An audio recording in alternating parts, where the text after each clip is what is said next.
कि पहले हमने इस काल के इस षड्यंत्र को समझना होगा। फिर षड्यंत्र समझ में आने के बाद फिर क्या है कि जैसे यहाँ कोई भी आपका बेटा है, बेटी है, माता है, पिता, बहन, भाई है, ये सभी अपने हैं, चाहे कोई रिश्तेदार है या बाहर वैसे कोई प्राणी है, दूर देश का है, गांव का है, कोई भी प्राणी है, ये सब अपने ही हैं। हम एक पिता की संतान हैं। अब हम यहाँ काल के जाल में फंस गए और यहाँ की जो मर्यादा, यहाँ की व्यवस्था, यहाँ का नियम कानून ऐसा है, तो फिर हमने अपने बच्चों को, भाइयों को, बहनों को, मित्रों को, जो भी हमारे संपर्क में आवे, उनको सबसे बड़ा उनका उपकार ये है कि उनको इस काल के जाल से परिचित करावें। और फिर आपके बेटे हैं, बेटी हैं, आपके भाई हैं, बहन हैं, माता पिता हैं, इनकी हमने सेवा करनी है। इनका जैसे भी हमारा इनको रोल है, इनके प्रति जो कर्तव्य है, वो हमने भगवान से डर कर उसको पूरा भी करना है, क्योंकि ये सभी परमात्मा के बच्चे हैं और यहाँ सभी दुखी हैं। अब जैसे माता पिता जो बूढ़े हो जाते हैं, असहाय हो जाते हैं, अब उनकी सेवा करना आपका परम कर्तव्य बना है, क्योंकि माता पिता जब बच्चा या बेटा या बेटी उत्पन्न होती है, बेटी उत्पन्न होती है, उसका तो उद्देश्य पता होता है ये तो पराई होनी है, उसको भी प्यार से पालता है अपने सीने से लगाकर, ऐसा नहीं, क्योंकि उसको ये मालूम है कि हमें भी कोई ऐसे एक पाल कर एक बेटी देगा।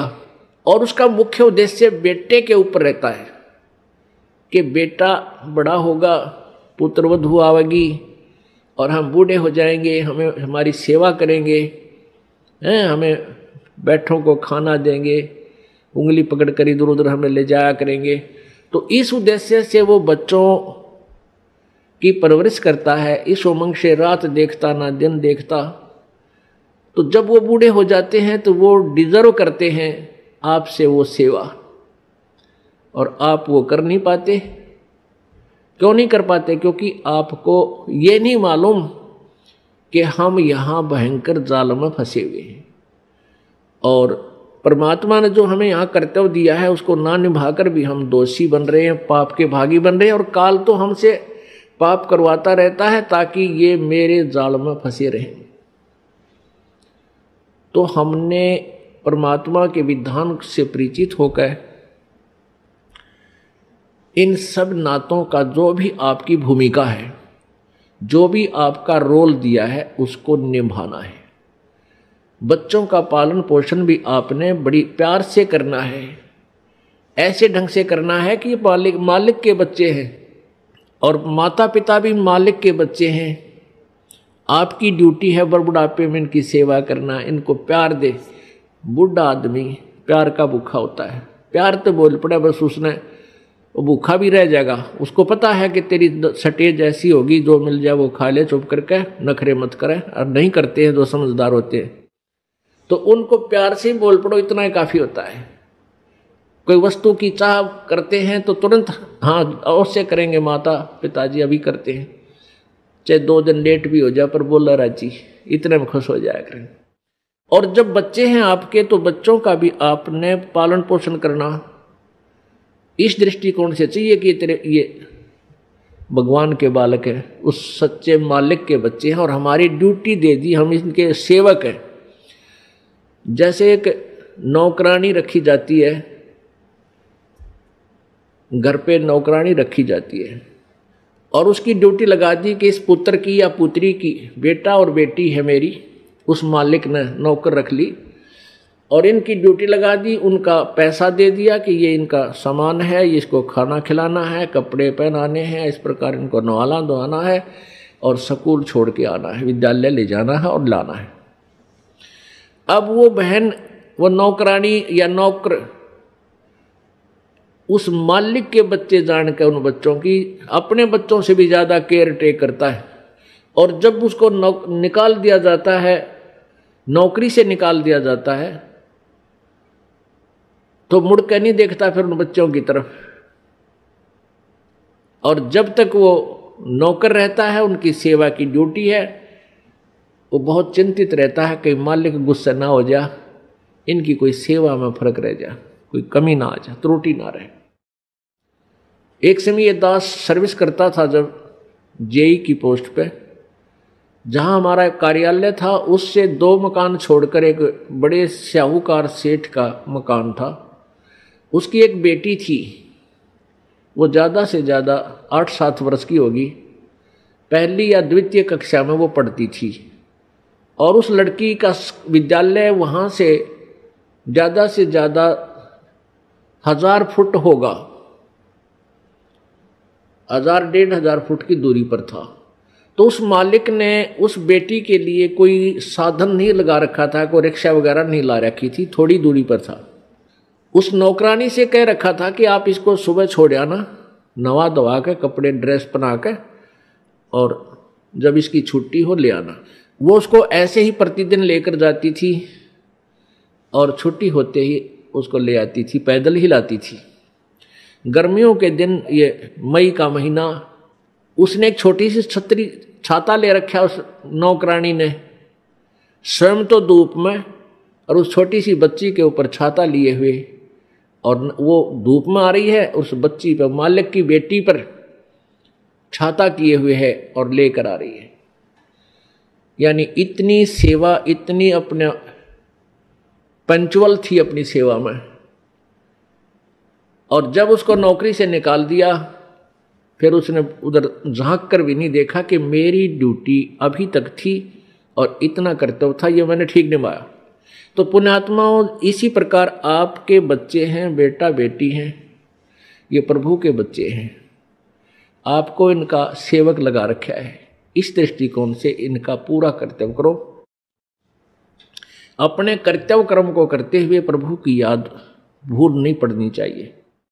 और जब यहां से जाने का समय आएगा, नौकरी से आपको निकालेंगे, आपके मन में अगर हृदय से यह बात होगी कि मेरा बेटा नहीं है, मेरी बेटी नहीं है, ये मालिक के बच्चे हैं, ठीक है, नाता कुछ भी जोड़ दिया हमारा है, सामाजिक नाता भी बेटा बेटी का है, लेकिन ये मालिक के, वास्तव में परमात्मा के बच्चे हैं। और जब हम चलेंगे यहां से छोड़कर, तो हमारी ममता इनमें नहीं हो सकती। यदि हम इस ज्ञान आधार से सोचेंगे, और यदि हम उस पशु की तरह उस पुतले को अपना माने बैठे रहेंगे, तो धक्के उसके पीछे पीछे धक्के खाते ही रहेंगे। मान ले आपकी मृत्यु होने लगी, ये आध्यात्मिक तत्व ज्ञान है पुण्यात्माओं, जो तुमने यहां से पीछा छुटवाना है। यदि आपको ये ज्ञान हुआ नहीं, भक्ति कर रहे हो, सुख भी देगा भगवान, आपके दुख भी दूर करेगा, आपको धन भी देगा, बहुत सुख कर देगा, और इस ज्ञान की भूल पड़ते ही आपको यहीं फंसा लेगा। आपकी मृत्यु होने लगी, आपके पास कोई बेटा या बेटी आकर रोने लग जाएगा, आपकी ममता उसके उधर फंस जाएगी, क्या होगा मेरे बच्चे का, कौन संभालेगा इसको। और फिर मृत्यु होगी तो आपकी आस्था उस बेटा या बेटी में रह गई। मृत्यु होकर के फिर वहीं कुतिया आकर बन जा मनमाने उसी गली में, या कुत्ता बन गया, उड़े सैर सपट्टे करता रहेगा। फिर बेटे भी ना मिलने, ना बेटियां दौड़ बैठ सकता। एक परिवार ने खीर बनाई थी, खीर का पात्र था, उसमें सर्फ पड़ गया, पड़ते ही वो मर गया, अंदर बैठ गया नीचे। वहां उनकी एक पालतू कुत्ती थी, मतलब जैसे वह वैसे पाली हुई नहीं थी, गली में घूमती फिरती, आ जाती, बैठ जाती, उसको रोटी राटी डाल देती, वो वहां बैठ जाती थी। तो उसने क्या किया, वो सारी खीर पंजे के साथ खंडा दी, वह डाल दी, नीचे डाल दी। उधर से घरवाला ने देखा कि इसने तो भाई कमाल कर दिया, आज तक ये ऐसी गलती नहीं करती थी, आज तक इसने बड़े बड़ाए भोजन का नाश कर दिया। उसका तुम्हारा लठ वह तो गई ट्या ट्या करती।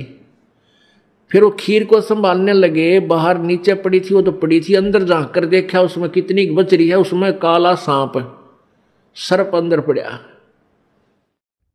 और फिर उस पूरे परिवार ने खुशी मनाई को हो, इस कुतिया ने तो हमारा परिवार बचा दिया। फिर उसने ल्याओ पकड़ कर वो आगे न बाजा के उधर लठला गिरा।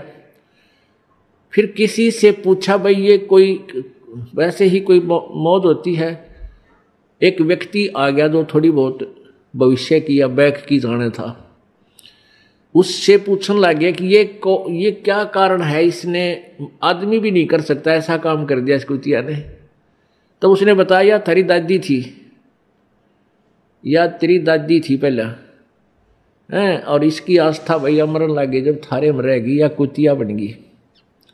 और अच्छी पुण्यात्मा थी, पहले भी दयालु थी, और जो तुरंत मनुष्य जोनी से पशु जोनी में आता है उसमें थोड़ी बहुत लक्षण अच्छे होते हैं। जैसे कई कुत्ते हैं बड़े समझदार मनुष्यों की तरह ही सारे काम कर देते हैं, वो तुरंत मनुष्य जोनी से आए हुए होते हैं। तो पुण्यात्मा फिर आप वहाँ कुत्ते बन का बैठोगे। तो अध्यात्म यदि आपने इस विद्यालय में प्रवेश पाया है, पहले इसका उद्देश्य समझ लेना। इस विद्यालय का उद्देश्य है आपका यहाँ जन्म मृत्यु से सदा के लिए झंझट छुटवा देना और सतलोक में वहाँ भेज देना जहाँ कभी दुख नहीं, कभी मृत्यु नहीं, कोई रोग नहीं, कोई कोड नहीं, कोई आपदा नहीं आती, किसी चीज का अभाव नहीं, जहां हम पहले रहते थे। अब जब तक आप मालिक के चरणों में रहोगे तो यहां का सुख तो आपको मिलेगा मिलेगा। आपके भाग्य में ना होगा तो भी दाता आपको देगा। ये दयालु है, ये समर्थ है, इसके पास फुल पावर है। और फिर आपकी मृत्यु तो होगी, क्योंकि यहां तो कोई रह ही नहीं सकता। इस मिट्टी के खिलौनों में कितने दिन रह सकता है? हजार हजार वर्ष तक भी जीवित रह कर देख लिया ऋषियों ने अपनी अटकलों से, आखिर में फिर मृत्यु हुई। यहां तो मृत्यु होगी। वो दिन तो डेफिनेटली आओगा जिस दिन आपने यहां छोड़ना ही पड़ेगा, चाहे कितना काम रह रहा हो। आज जो स्थिति आपकी है, यदि आप इसको अभी से सेट करके चलोगे कि परमात्मा आपकी इच्छा कभी ले चलियो, यदि आपने मोक्ष उद्देश्य रखना है, उसमें फिर अग्रम अग्रम नहीं रखनी कि यो काम रह गया, ऐसा नहीं हुआ, भगवान इतना और हो जाता फिर काम बढ़े, नहीं। चाहे कभी कहे परमात्मा, चालन की तैयारी करनी पड़ेगी आपने। तो आपने यहां से तो जाना ही पड़ेगा।